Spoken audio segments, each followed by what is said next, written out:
I arrived at Blake Manor 2 days before Halloween, 48 hours before the Séance.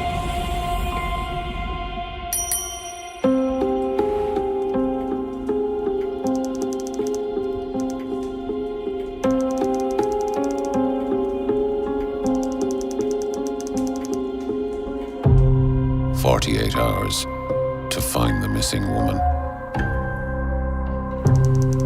Everyone behaves as if nothing has happened. 2 residents, 5 staff, 17 guests, 24 suspects, each with their own secrets.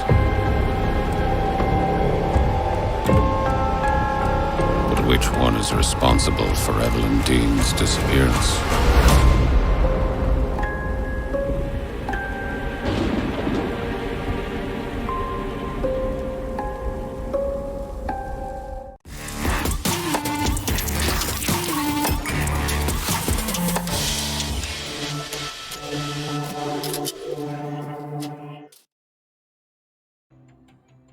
Hello and welcome to another stream on these non-stop days of IndieX 2025.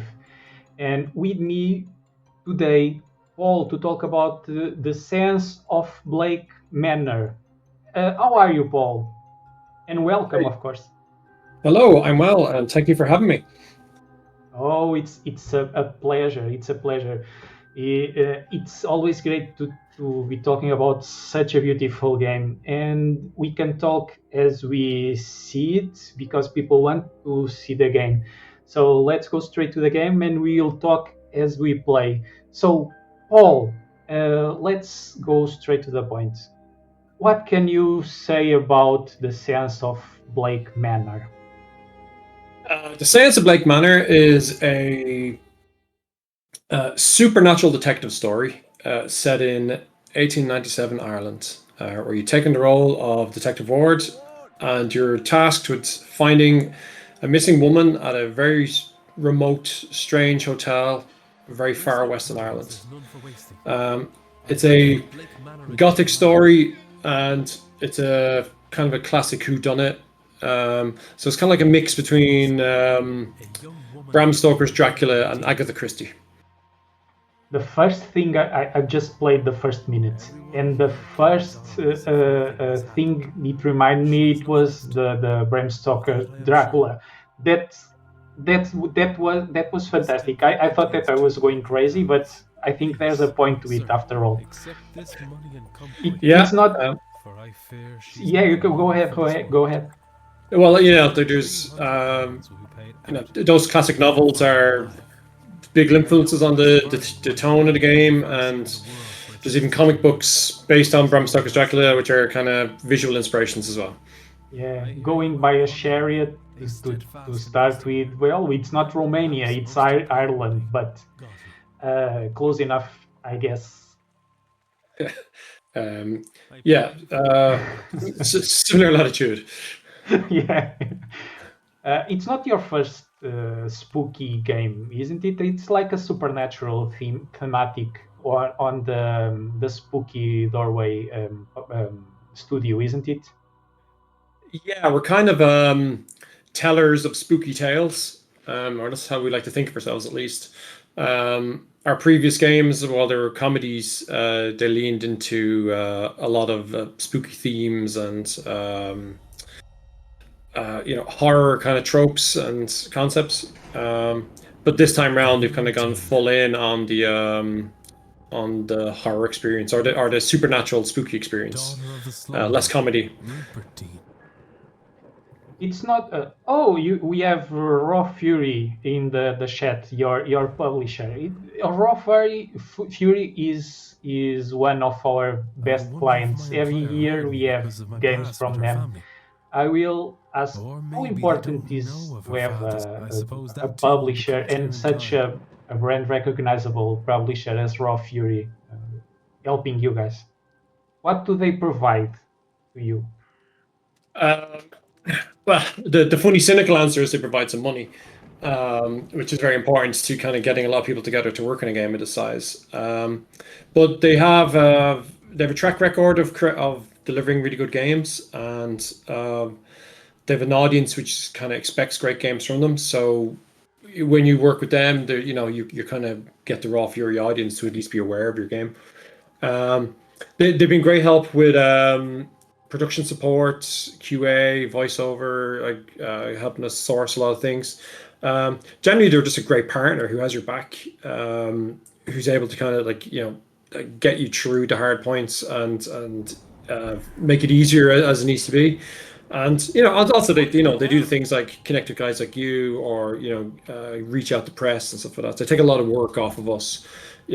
As an indie developer, you can self-publish, but it's a lot of work to do that on your own, and it's good to have a good team of people. Even things like the trailers that they've been doing have been fantastic, and there's so much more than the quality of the trailers that we would do. We just don't have that quality or that really good experience in house, whereas they just have great team members for that. I know that wish listing is very important for an indie developer, for the recognition, for being discoverable inside Steam. But and I know, and sometimes I know exactly what you mean with a good trailer. A trailer is a great game to sell a game, because when a trailer is great, people will just flock. Well, flock perhaps is not the best word, but it will be easier to find a game when we like what we see on a trailer. Yeah, there's a lot of skill in selling kind of the idea of a game very quickly, like in about 60 seconds. And I've my own experience making trailers. I'm okay, but I'm not. They kind of tend to be a little bit more dull compared to like somebody who's really good at it. They don't make you kind of sit forward and go, "Wow, what is that game?" So as you can see here, that you've in the game here, you just saw this strange apparition of a woman explode into crows, and Yes. that's kind of setting the tone for you very quickly here. That like this is a very spooky place, and like that woman there, she's from Irish folklore. She's called a ban knee. And if you witness her washing clothes or clothes of somebody, like it's an omen of death. Oh, I did not know that. Yeah, well, that's stuff you'd find out kind of playing deeper into the game. As you notice as well, so you interact with things. The clock at the top of the screen ticks forward a minute. Traveling through doors doesn't necessarily affect you, but like interacting with objects like these jack-o'-lanterns here will cost you a minute. So you have to be kind of cautious of how you use your time. You've got to think about what you're doing. Now, time is relatively generous here at the moment at the start of the game. But as you continue, like you'll start to realize that it's a proper resource that you have to kind of consider how to use. Okay, I think I'm understanding. So I have to consider carefully what objects I want to interact with, or if they will help me to solve any puzzles, I guess. Is it? Yeah, like so the game itself kind of has about like 20, 25 in-game hours that you can play. Like, and there's moments like there's set pieces where you go to sleep or an event happens. And instead of like you going around and being able to kind of just like ask, you have like an inventory of like 100 items and just ask every person that, you have to kind of be a bit more selective in what you do. You have to think about why you're asking somebody about an object or something you've heard. But otherwise, like you're just brute forcing your way forward, and there's no danger or stakes to the game, because you can run out of time in some events, or you can be in the wrong place at the wrong time as the day updates, and you can get evicted from the hotel. So it's a way of adding kind of agency and danger to what is ostensibly an adventure game. Okay, I have my first objective. You have unlocked a mystery. You should investigate it. What do we do in this? Can you? I can go forward, but if you want to elaborate a little bit. Sure. Yeah. Okay. So this is our very first mystery given to the player in the game. And as the game goes on, these branch out into larger mysteries and like multiple sort of paths of mysteries. In this particular case, now you've just arrived at a hotel. A letter here has summoned you here to find this missing woman. So your first job is to find out if this woman ever existed or is even here at the hotel at all. So you can see you have sort of chain of like logic here. You have like the hiring letter brought you here. The question is find Miss Deane, and then it's saying you can the most logical thing to write now, the most obvious lead is just to check in and kind of get the lay of the land of the hotel.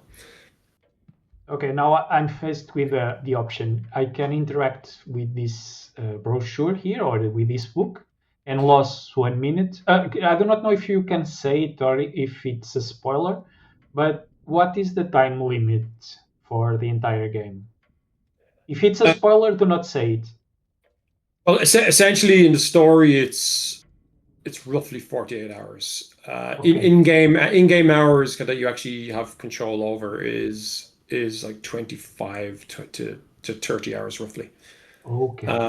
There's points where like the character goes to sleep, or there's set pieces that you kind of get swept up in, which don't cost time. But generally speaking, yeah, like the daytime and the nighttime in the game, you got to manage that time. So this is essentially, you arrived here at the hotel and you found a flyer here for this event that's going on. It's the Grand Seance, which is a really peculiar event to kind of discover here in the west of Ireland, especially at this time.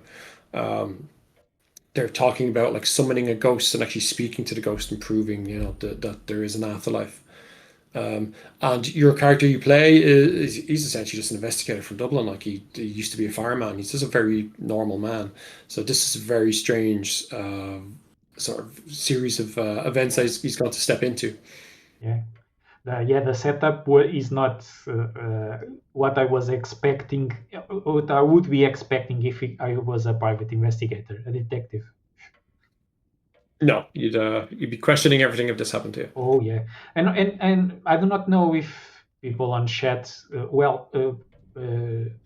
There are people already in the chat saying that they already have played this demo and they found it great, and they already knew the game. But I do not know if they got it. But the first reaction of our detective, I cannot. Declan is the name. Our reaction is of kind of a scary one when we see with your first interaction with the supernatural interaction. He was not expecting that. He sounds Oh no, scared. Sounds no, scared. like this is a different world for Declan. Like he's used to dealing with like criminals who are just kind of doing very normal and everyday kind of mysteries in Dublin City. Out here, like he's a fish out of water, so he's gone from the big city out to the to very much the edge of the world at this point. So like the next stop is Canada if you keep going west, and he's in a very strange place that he's not used to, and suddenly he's seeing strange creatures or supernatural activity. You have is the game fully voiced over? It's partially voiced over. So all key conversations and introduction conversations like this are voiced. At any moment, you can confront the character about a mystery that's kind of voiced, or any cutscenes are voiced. But if you're asking the players about, multiple pieces of evidence you find, they're not voiced. It's a very big cast. It's a very big script, so it's just very cost prohibitive to voice the whole game. But we found kind of a good balance to try and find the characters, like to be able to tell people like this is what the character sounds like, this is how they kind of emotions you can expect from the character, and it gives you a bit more of a flavor of who they are and a bit more of an understanding of who they are. Like Mr. Varley here, he's a very kind of overwrought and sort of particular man, so he kind of sounds kind of grumpy and moany. Yeah, I know that you have a very tight budget to manage, and sometimes the return on investment simply does not. When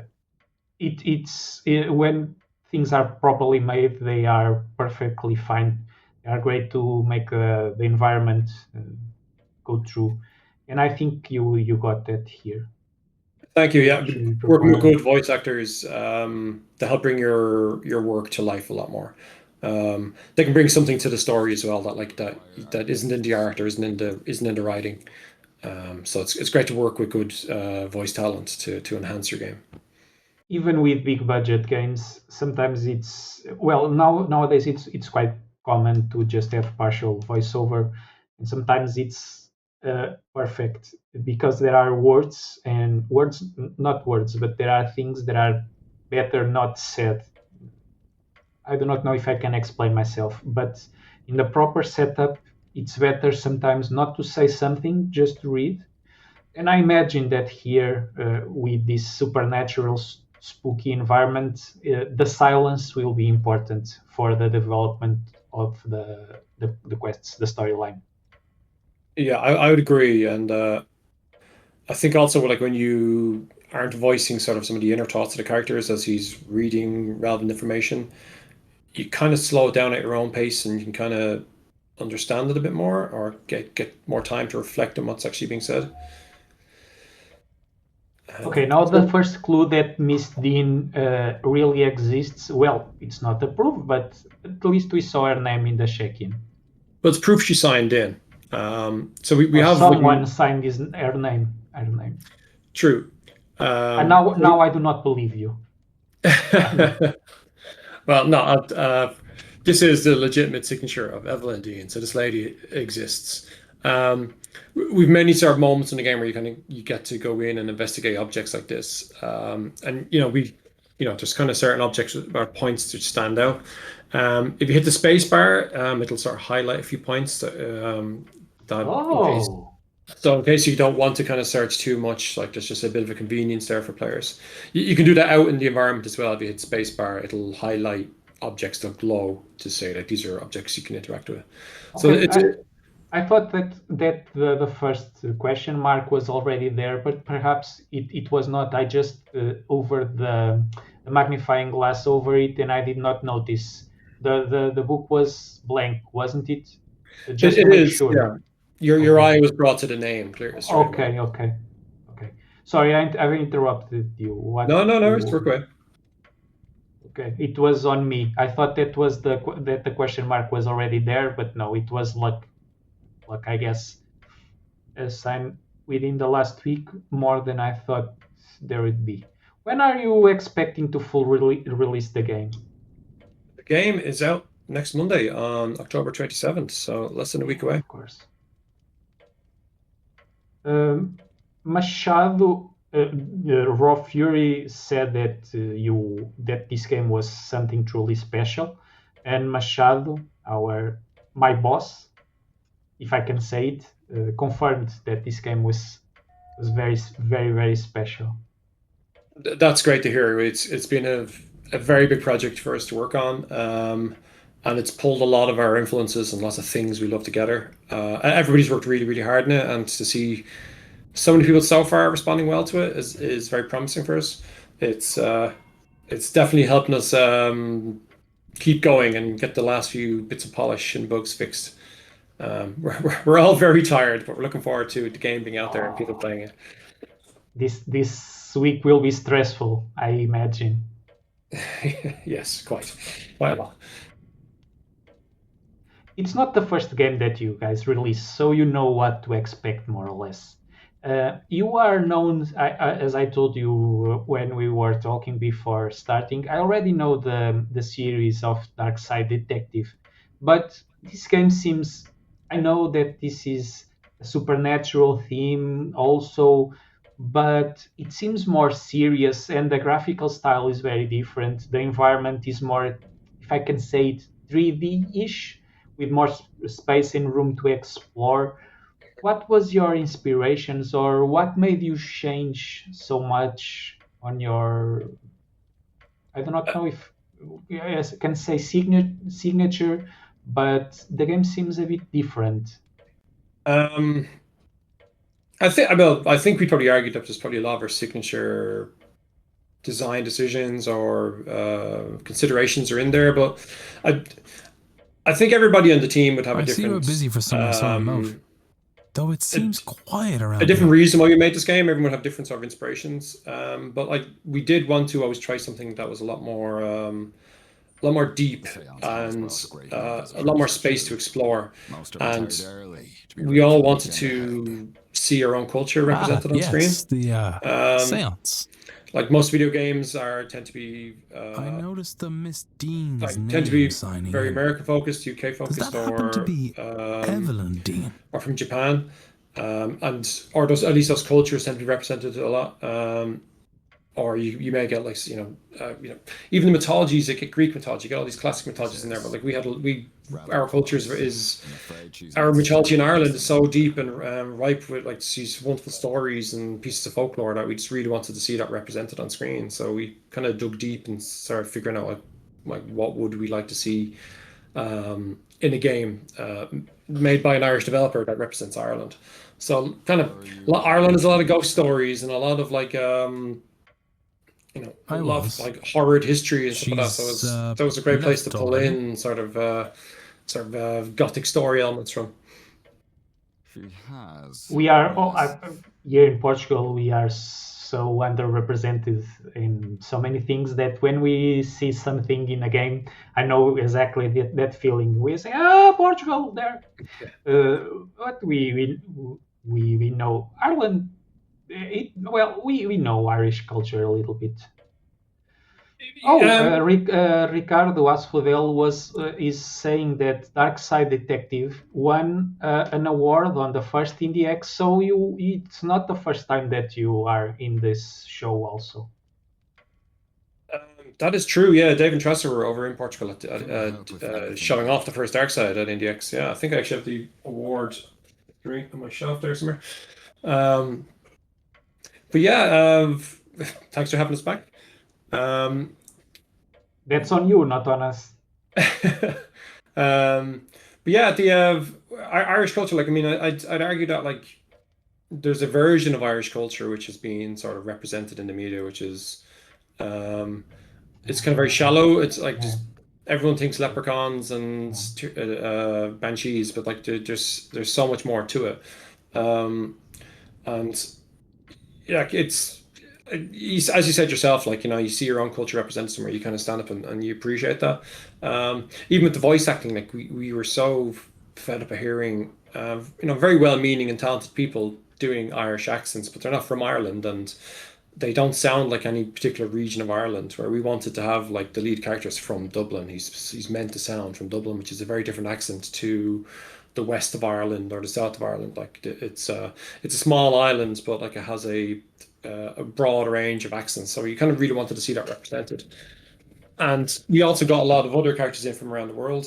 I think there's 6 or 7 international characters. And we kind of gave them the same respect that we made sure that like the Italian actress character was played by an Italian actress. The Chinese lady was played by a Chinese actress as well. So like we insisted that like we tried to give everybody the same sort of treatment that we wanted to see represented of ourselves.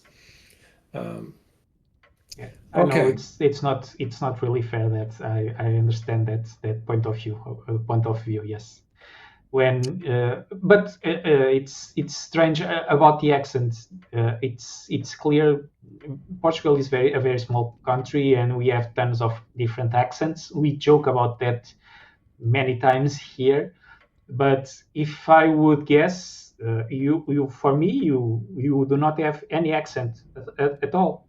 So it will be. I imagine that for you having always the same Irish accent, it would be. For instance, it's just one example. It would be kind of. I know it's well intentioned, but it's stupid. So well, it's very valid. Anyway, yeah. Okay, so we have the first choice here. We have a choice. The game's teaching you now about evidence that you can discuss things with the character, and as you see, like every particular item that you present to the character will cost you 1 minute.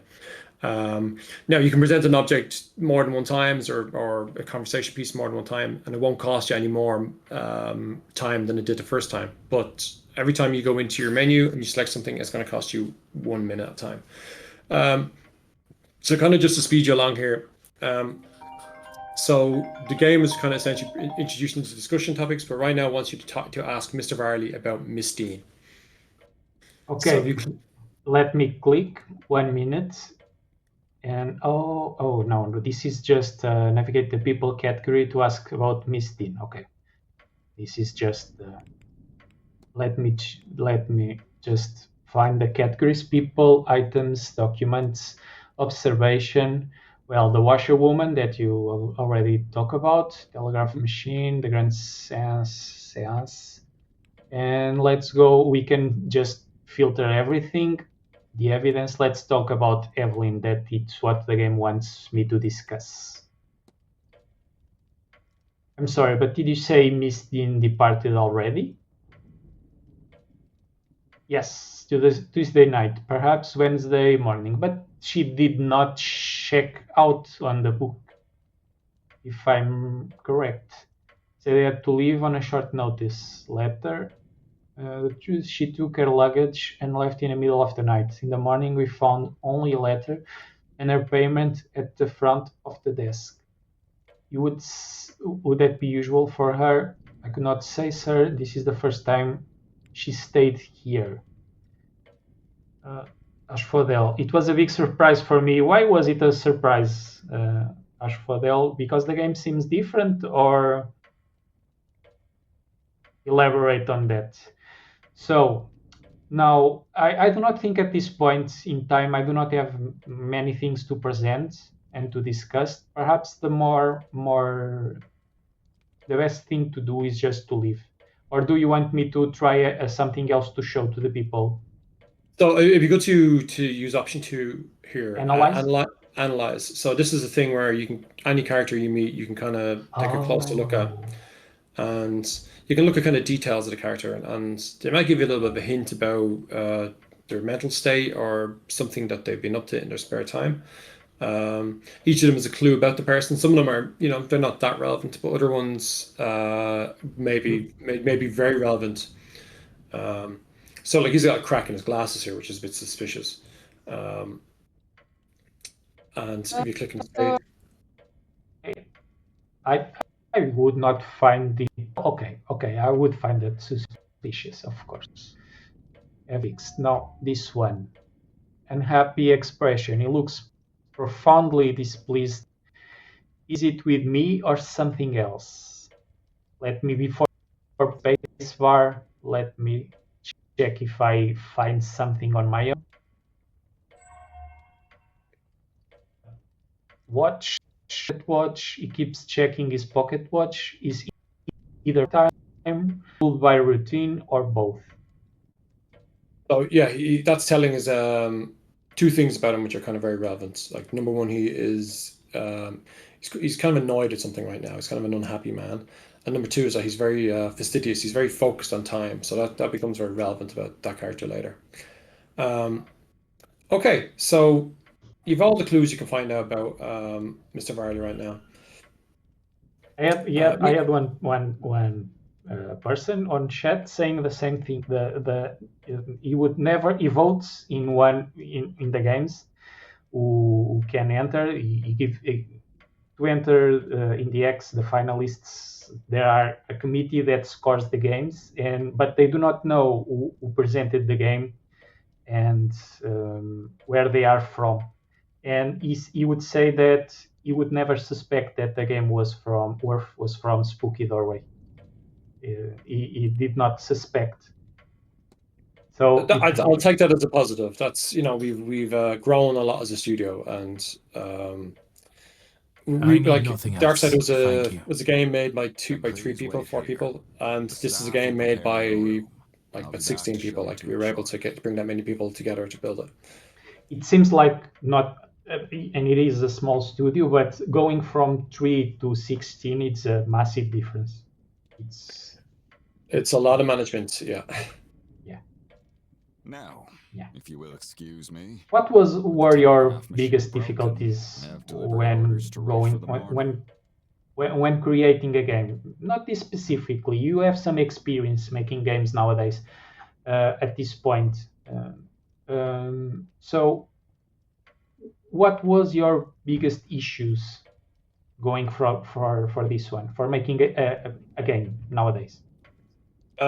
In games in general, or this particular game? Well, your experience. Everyone has their own. What was the experience of Spooky Doorway? What was the hardest stuff to do? Well, you are stationed on Ireland, I guess, so it will be different for you and for us here in Portugal. Our experience will differ. So, what in your experience is the hardest thing to do? I think the two hardest things probably to do in any studio is to scope your game correctly, to build to the right size, and then release it. So many people start a game and just can't finish it. Like we started the first Darkseid game with no money. It was just 3 of us working in our spare time working on the game. And that game was very small, and it was built to the scale of what we could do on evenings and weekends. And luckily, it was a successful game that we could launch a sequel to it, and that also did well. The market is definitely changing. There's a lot more people making games now, so visibility is always a really hard thing. And trying to get your game noticed and get people to see your game in any way, because every day there's 100 games we launch on Steam. So that's probably the biggest challenge that everyone faces. Portugal is Western Europe. We're an island off of West Europe. We don't have the reach of being in the States to kind of get in front of publishers and get to all the big events. So we have to do a lot of things remotely. So that used to be harder. People are more used to remote work now since COVID-19. But that was always a battle for us. We had to, to get to any event, we had to fly, to get a flight to it. You couldn't just drive to it because we live on a small island. But that said, everyone's used to remote work. We've members of our team who are in South Africa and all that now. We have a lot of people willing to kind of work with us. As long as they're within a certain time zone, it's easy enough to work with people. I didn't know that. So you have people from all over the world, isn't it? Is it? Our team is mostly Ireland and the UK. We have, as I said, one developer is with us. She's in South Africa. We until recently had one designer with us who was in Czech Republic. So they were kind of all within the range of being able to kind of get on a call at the same time without people having to stay up late at night to talk to each other. We working with people in the US is fine, but it's kind of hard to manage, especially myself, Dave, and Tracy, we've all got kids, so our evening time we try to be off work. It's kind of difficult to come back on to talk with somebody who is based in LA or New York. So we try to keep work with people in the European time zone region. Obviously, it depends on how talented and available the person is. But they're the times time zones we try to work with. You said something in the beginning. I will go back to it just to make sure if I have understood perfectly. You said that managing time would be very important, and we have to try to be at the right place at the right time. So if we miss some event at the proper time, can we just miss some important stuff in the story? Is it? We have to be at proper places at proper times? You'll never miss the core story of the game. You'll always get to the ending, and you'll always have an ending to the game. So you'll always have an answer to the core mystery, but the deeper mysteries within the game, the character mysteries, you might miss moments where they're having conversations with each other. Or you might miss an opportunity to break into their room because they're in the room because you didn't time it when you knew they were somewhere else. Every character has a timetable. As you talk to them, you'll find out where they're going to be on the 2 different days ahead of you, and they kind of open up opportunities either to meet them or to go to places where they're not, to kind of find out things about them, or to find out who they're meeting with and what they're talking about. You can kind of listen to their conversations. You said that we always get an ending. So is there a fail state? Do you have a fail state? We have multiple fail states throughout the game. So right now in this particular portion of the game, it's sort of tutorial space you're in. If you don't figure out if Miss Deane was there, and kind of just sort of did a bit of direction to the next stage of the mystery, you'll fail. You'll essentially, it'll say Mr. Ward has not found evidence. You'll leave the next morning. Now I'm going to guide you through in a minute just to make sure we don't get to that. In the next morning, there's another sort of tutorial space where you have an hour to solve something, which is kind of the end of the demo. And after that point, the game opens up to be sort of more or less fully open world. You have the length and breadth of the whole hotel and grounds to explore. So the handrails kind of come off at that point. The safety rails come off, and that's when you really have to manage your time. So I'm going to get you to hit your tab button here. Okay, and I'm going to get you to click into here to Miss Deane's departure. This is the mystery we're looking at. So this will start growing with the evidence and the leads that you're after picking up so far. So, okay, you've been able to, if you follow the logic here, you can see so you had check in and then ask about Miss Deane, and then Mr. Varley mentioned there was a letter. So your next thing to do is to try and find the letter. Now, you've already been behind the desk looking for letters. You should probably look in some more drawers. We've also found some other evidence where, the Mr. Varley is related to check in. We can see he's unhappy, and he's mentioned that he has a broken telegram machine. And to the bottom here, we've analysed the sign-in book, and we've seen that Miss Deane's signature is there, so we know that she came to the hotel. So next step, right, is just to go behind the desk and see if you can find that letter that he's talking about. Now, you've already clicked on a few of them, but there's probably a few more letters you should check if they're up to that letter. So if you hit escape to get out of that. Yeah, we have different stuff here. We have here the dots with a chain, and we have green lines and yellow lines. So a green line means it's a confirmed connection. What you've done, you've proven connects to that thing in a logical way. Some of them are potential connections, so it suggests maybe is this a connection, and it kind of gives you a bit of direction to sort of things to check. So this clipboard here, all right, it's giving me information about the staff rota. Your timetable in the game will update where all the staff are going to be over the next couple of days. But you've looked at all the letters, so he's like, right, the letter's not back here behind the desk. So it's got to be in his office. Now, Mr. Varley's in that office. That's a subtle clue. It was not me that faced, for the ones watching, it was not me that faced that door. It was the game itself. It's a clue. It's for the game wants me to go there. So you can keep going. Sorry, Paul. Yeah, well, that's an interesting one you brought up there. We're trying to find that balance between making you solve things and think, and guiding you. Sir, okay. This area is for staff only. Okay, I should not be here. To leave this room. Yeah, he wants you out of there. So he's in the office, like if you were in a real hotel, if you just barged into the office of the manager, he's going to try you out straight away. Of course. Okay, so you could keep going in there, and he's going to throw you out. He's going to actually evict you from the hotel. So let's not do that. Now, if we went back to our mind map, you could see that he's kind of unhappy about a telegram machine, and he had said to you that he was unable to do things because of the telegram machine. So if you turn to your right there, across the room, there's a telegraph room. And in this room here, we have the actual broken telegraph machine. You picked up some discs a few minutes ago, which are components which can help you repair this. Okay. The hotel primary means of communication is to the side. Apparently, the battery is dead. It requires 6 volts. So okay. I add that these burn-out discs are where. All right. Let's give it a try. Can use new discs to replace the old ones. I have to go and get those.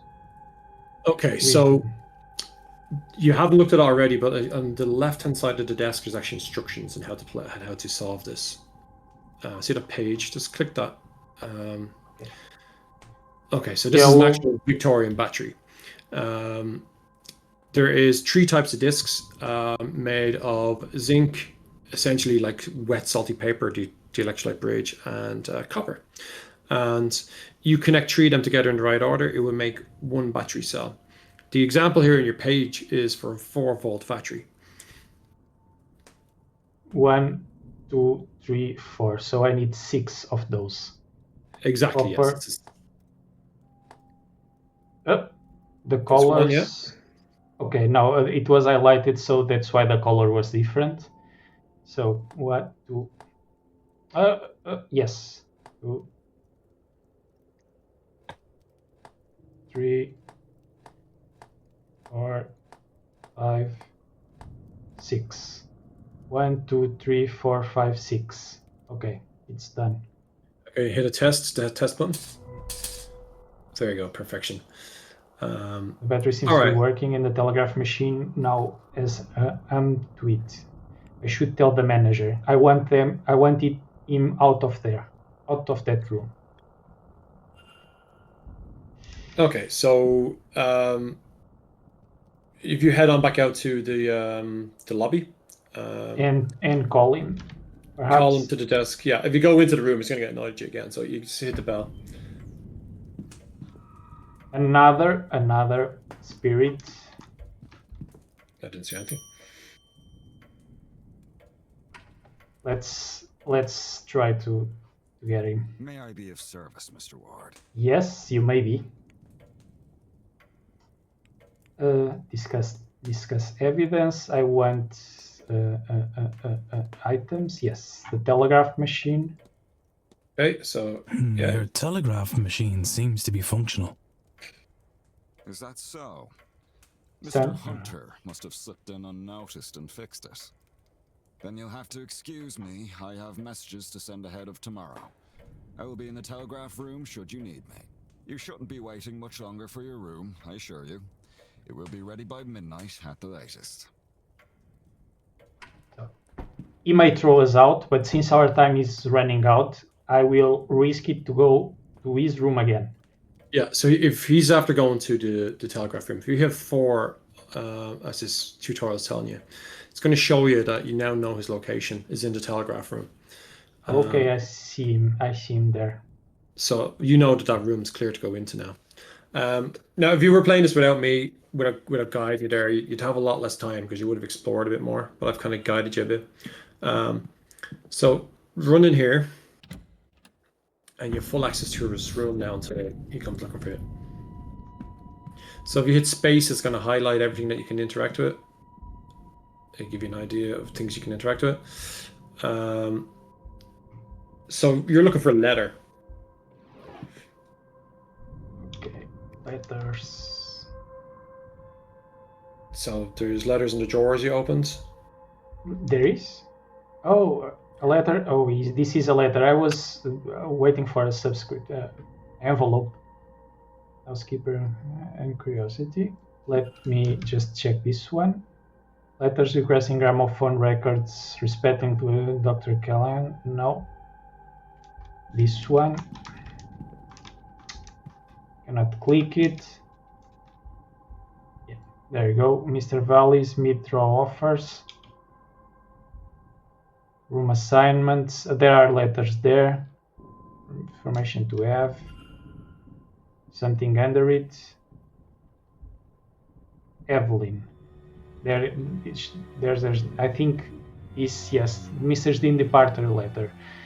On his desk, strange. He must have been examining it when I arrived. It's signed. I wonder, does this match her signature in the sign book? Okay, so there are. You can remember the signature. You remember the signature from the book, and you have the signature here from the new letter. So you can compare the two and see if you can find differences to prove they're different or not. There are differences. Yes, the D, the Y. So you need to click on them to lock them in.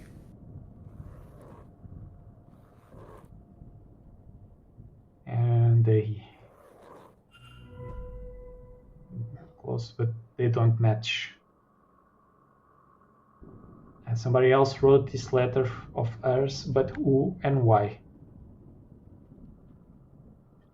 You're gathering enough evidence to craft an hypothesis. Evidence provides keywords for each hypothesis. One to access this. Okay, so you've gone to the point where you've kind of gathered all the relevant information for this particular mystery, and you're able to kind of form a thought to sort of confirm your thinking, to let the game know that you've understood exactly kind of what's going on. So if you just click to hold to get past this, and if you click on the make hypothesis button, so if you go to think button down there, yeah, and then you click on the bottom right screen. Okay, so you've got a couple of pieces to make a statement here. So click on the first box, first blue box. Okay, so anything relevant that you can put into that. Remember, you can drag this around as well, the screen.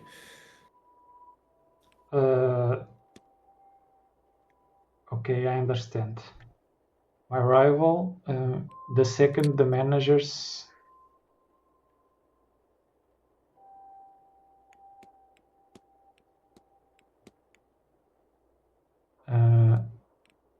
So if you click and hold the screen, you can pull up to see some of the nodes which are hidden by the UI. Sorry? If you click on the screen and drag the screen upward, you'll be able to see some stuff. There you go. Oh, okay. Forged. Okay. So click on the box again and click on the red box again. Yeah, there you go. All right, and if you hit the consider button, he'll see if that thought makes sense. What if I know what happened here? This is a good way to end. So, Miss Deane didn't leave the hotel. And somebody wants us to think that she did. But who? Can I learn anything about the culprit? Who will be the culprit? So we get these opportunities to learn something about who's responsible for kidnapping Miss Deane and the other events at the hotel. So you've got 4 options here. Now you can get it wrong, but locking it in here, finding the right one, will give you a clue that will remain in your inventory and sort of stay with you throughout the game. So you got 4 options. Well, people in the hotel, they did not know Miss Deane, but I do not think that this is what they want me to say. So I will put they know Miss Deane. I know that they speak English, they can write. Nothing suggests a relationship or lack thereof. They could just easily have... They could just as easily have seen her signature in the sign-in book as I did. Don't let me choose the other one. I've noticed this is not the right one. I can't rule that out. I have many close friends whose signatures I wouldn't know at all, much less be able to replicate them with any accuracy. So, well, they can write, and... Of course. Educating the people over here isn't exactly the Crown's highest priority. As a result, literacy rates are low enough. 987. No, 897. Of course. Literacy in the west of Ireland, yeah. Context is important here. Mm-hmm. And now, if you were playing more on your own, there's just the fact that this articles you can pick up that tell you that people can read over here. So there's clues around that can nudge you that way. Yeah. I would explore probably more. Okay, so we found something here now. It's just going to quickly open the screen and show you facts about the culprit. Complete the hypothesis. Let's proceed so we can do the facts. He's in his mid-40s. He's the manager and knows the ground well. He had never met Deane before she arrived. Found various writing from him. So, and we know that one fact up to 9 about the culprit is that they can actually write. So Mr. Barley is still potentially a culprit because we know he can write because we have found some of the stuff he's written. So that's a clue about him. But if you find someone else who can't write in the game, that immediately rules them out. So there are little details like that. Like as you play, you pick up other details from the character, which I won't reveal any now. But you start to paint a picture about the character. So if you can investigate each character has their own personal mystery you can investigate, and there's also the central core mystery of the game, which unravels as you play. In the game, I think there's 34 mysteries in total. And you don't have to solve all of them in terms of the culprit mysteries, in terms of the cast mysteries. But you do have to follow the mysteries of the main story to kind of get to an ending. How big is the game, more or less? Our testers are saying a playthrough is roughly 15 to 20 hours long. Okay. That's the sweet spot for me. Yeah, I mean, there's a lot of replayability in it as well. If you came back to it now, it wouldn't be that long. But if you didn't solve all the mysteries, you could get through the main story fairly quickly because you can skip text. You know what you're doing. But you'd have the space to go in and try and explore all the other mysteries. Our saves as well allow you to jump back through time. So if you're on 9 p.m. and the next day, you could go to load and then go down to 3 p.m. that day, where you lose all your progress until 3 p.m., but you'd have the space to go and explore other things as well. So we kind of opened up the possibility space of you trying to solve as many mysteries as you can without having to start the game from scratch. So we want you to kind of, to learn as much in the game and explore as much as possible. Like most likely everybody will not every, a lot of players will play it more than one time. But yeah, we want to make that easy for people. Okay, Paul, our time is running out. So do you want to say something just to finish to everyone watching? Really, it's the game's coming out on Monday, on 27th of October, and it's a big, brave game for us. We hope that you like the look of it and turn up to play it. It's a very deep mystery. We've only barely scratched the surface here in this demo. Even this demo has at least another hour of gameplay on it. So that demo is online now if you want to check it out. So feel free to give it a go and let us know what you think. And yeah, we just hope that you enjoy visiting Blake Manor and uncovering some spooky Irish mysteries. Thanks for everything, Paul. It was a pleasure to talk to you. The next one will be Ricardo Correia with Pantalassa. It was great to be here, and see you next time, guys. Bye. Thank you. I arrived at Blake Manor 2 days before Halloween. 48 hours before the Séance.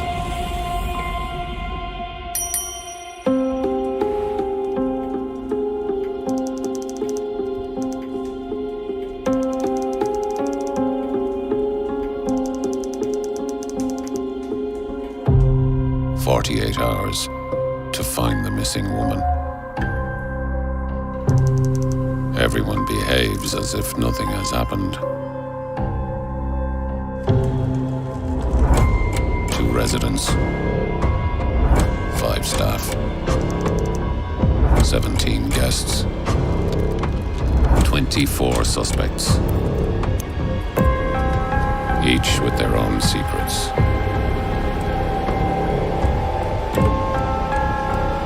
Which one is responsible for Evelyn Deane's disappearance?